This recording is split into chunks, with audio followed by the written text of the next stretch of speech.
I've been following comments from the online audience that have been following the debate and presentations here.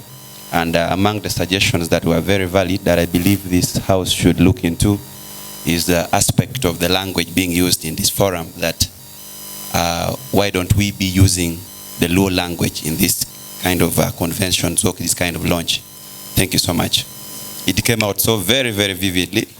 Almost every comment section you could see, why are they using English? Why are they using English? Thank you so much. You see, the word migration took us in many directions. And you heard Dr. Larotunu saying we integrated with other people. We learned, like if you went to Tororo, you will find a lot of unique Luo language there. You come to Lango, you'll find unique Luo language. Even Kumam, you may not understand. So the best way we can communicate for the moment is just the language that we all understand.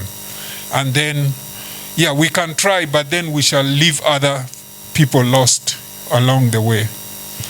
So I'm begging that for the beginning, this is just the beginning, then we can see how we agree on a few other things moving forward.